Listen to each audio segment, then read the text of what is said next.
చేసి తమ ఊపిరి పోల్ని ఉరికంబాల మీద వదిలి లాఠీ దెబ్బలకు కరకి తుపాకీ తోటాలకు బలయ్యి దేశానికి స్వతంత్రం తెచ్చుకున్నాం.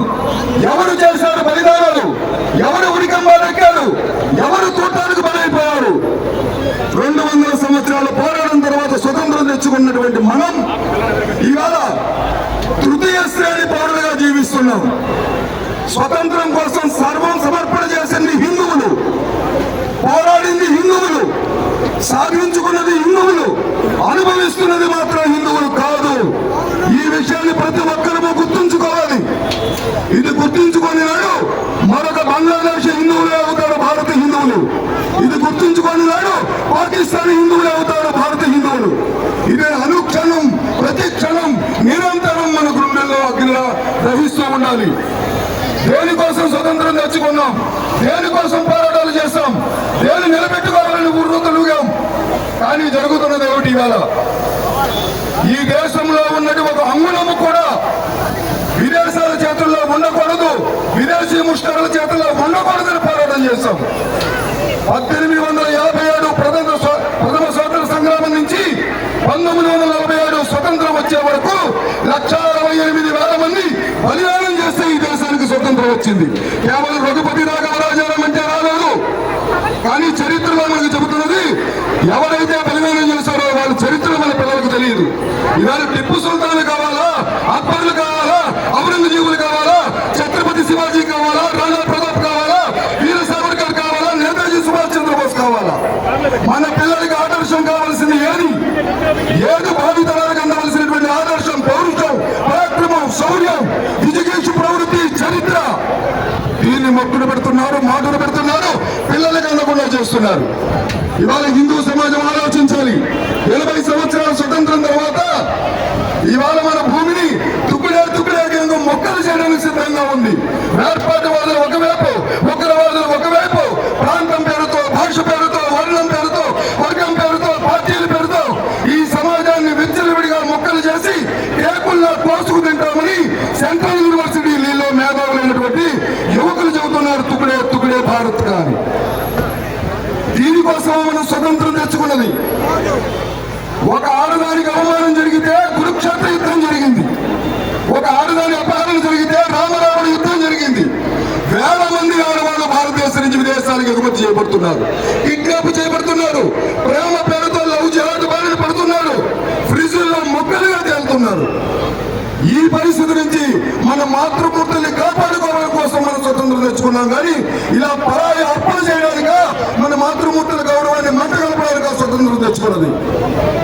ఇక మూడవ విషయంలో ఆలోచిస్తే రామో విశ్వస్య మాత్రం అని 11 సంవత్సరాల వయసులో ఛత్రపతి శివాజీ గోవుని రోడ్డు మీద నడుగుతుంటే కత్తి ఎత్తి గోవదిని ఆపాడు. కానీ ఈ రోజు మన విజయవాడ నుంచి రోజు వేల గోవులు ఎక్కడ పిలవడాయి. ఇవాళ గోహత్యలు నిరాఘటంగా జరుగుతుంటే ఎందుకోసం స్వతంత్రం తెచ్చుకున్నాము? సకల దేవతా స్వరూపిణి కామధేనువు ఆరాధించే గోవుకి స్వతంత్రం 80 సంవత్సరాలు ఏం ఫలమిచ్చింది? మనం పుస్తకంలో గోవును చూసుకునే పరిస్థితి తెచ్చారు. కాబట్టి ఇవాళ చిరతపులు లేవంటే విదేశాల నుంచి తెచ్చారు మోడీ గారు. ఇవాళ ఆవులు కూడా విదేశాల నుంచి తెచ్చుకునే పరిస్థితి భారతదేశానికి రాకూడదంటే హిందూ యువత నడుం బిగించి ముందుకు రావాలి. గోవుల్ని రక్షించుకోవడం కోసం స్వతంత్రం తెచ్చుకున్నాం. దేవాలయాల పరిస్థితి, ఈ దేశంలో ఉన్నటువంటి చర్చిలకి, ఈ దేశంలో ఉన్న మసీదుకి ఉన్న స్వతంత్రం హిందువుల దేవాలయాలకి ఎందుకు లేదు అని నిలదించి నిగ్గదీసి నిలదీయవలసిన పరిస్థితి వచ్చింది. అందుకోసం హిందూ సంకారం నిర్వహించుకున్నాం. ఇంకా ఎన్ని సంవత్సరాలు మా దేవాలయాలు మీ చేతిలో ఉంచుకుంటారు? ఇవాళ బుద్ధి లేకుండా దేవాదాయ శాఖ నిర్వహిస్తున్నటువంటి ఒక మంత్రిని తెలంగాణలో జై శ్రీరామ్ అంటే పైనుంచి పైసలు రాలుతాయని ప్రకటిస్తుంది. ఆవిడే ప్రకటించింది 2024-25లో భద్రాద్రి దేవాలయానికి 53,72,00,000 ఆదాయం వచ్చింది అని. ఇది జై శ్రీరామ్ అని రాల్చిన పైసలు మాత్రమే. ఇవి దేశం మొత్తం మీద హిందువులు జై శ్రీరామ్ అంటూ కోట్ల రూపాయలు ఇస్తుంటే ఏ ప్రభుత్వము కూడా ₹1 హిందువుల కోసం ఇవ్వడం లేదు. ఒక్క దేవాలయం పైసా ఇవ్వడం లేదు. మనము ఎదురు CGF కడుతున్నాం. కాబట్టి మన దేవాలయాన్ని విముక్తి చేసుకోకపోతే భవిష్యత్తులో మన దేవాలయ వ్యవస్థ చిన్నాభిన్నమైపోతుంది. ఇక 5వ విషయం కోసం మనం పోరాటం చేస్తాం. మన పురాణ గ్రంథాలు ఇవాళ మన పిల్లలకు చెప్పుకోగలుగుతున్నామా? బీటెక్ 3వ సంవత్సరం చదువుతున్న విద్యార్థిని. ఆవిడ తప్ప, మన తప్ప, ప్రభుత్వం తప్ప, సామాజిక సంస్థలు తప్ప, ధర్మాచారాలు తప్ప, కార్మిక సంస్థలు తప్ప, ఈ స్వతంత్రం ఇచ్చినటువంటి మహానుభావులు తప్ప ఈ దేశంలో ఈ బడి పిల్లలకు రామాయణ కథలు చెప్పరు. ఇతర మతస్థుల బడిలో ఏం చెప్పినా తప్పులేదు. కాబట్టి మన పిల్లలకి మనము చరిత్ర తెలియాలి, మన ధార్మిక పురుషుల యొక్క వివరాలు తెలియాలి, భవిష్యత్తులో నైతికత కలిగిన పిల్లలుగా వీళ్ళు తయారు కావాలి. ఈ హనుమత్ జయంతి రోజుని ప్రతిని తీసుకుందాం. పౌర్ణవర్షిన్ సంప్రదాయంలోకే గుణవాన్ కశ్యవీర్యవాన్ ధర్మజ్ఞ కృతజ్ఞ సత్యవాక్యోదరవ్రత. రాముడిలో ఉన్న 16 లక్షణాలు మన పిల్లలకు రావాలంటే రామాయణం మనం చదివించాలా వద్దా మన పిల్లల చేత? మన పిల్లల్ని రామాయణానికి దూరం చేశారు, భారతానికి దూరం చేశారు, పురాణాలకు దూరం చేశారు, ఇతిహాసాలకు దూరం చేశారు, వృద్ధులకి శృతులకి వేదాలకి దూరం చేశారు, మన చారిత్రక మహాపురుషుల జీవితాలకు దూరం చేశారు. కాబట్టి మనం ముందుకు నడవాలి. హిందువులు అందరం కూడా సమరసతతో జీవించాలి, అందరం ఏకత్రితం కావాలి, కుల విభేదాలు పక్కన పడవాలి. గడప లోపల కులం పాటించుకోండి మీకు కావాలంటే, గడప బయటకు వస్తే అందరము హిందువులమే, అందరము ఈ సమాజ బంధువులమే, ప్రతి హిందువు బంధువే అనేటటువంటి భావనతో హైందవ సోదర సర్వే మమ మంత్ర సమానత మమ దీక్ష హైందవ రక్ష అన్న భావంతో మనం నడిచినప్పుడు మాత్రమే లక్షల మంది బలిదానం చేసి ప్రాణాలు వేసినటువంటి ఈ స్వతంత్రం యొక్క ఫలాన్ని మనం నిలబెట్టిన వాళ్ళం అవుతాం. ఒక్క మాట చెప్పి ముగిస్తున్నాను.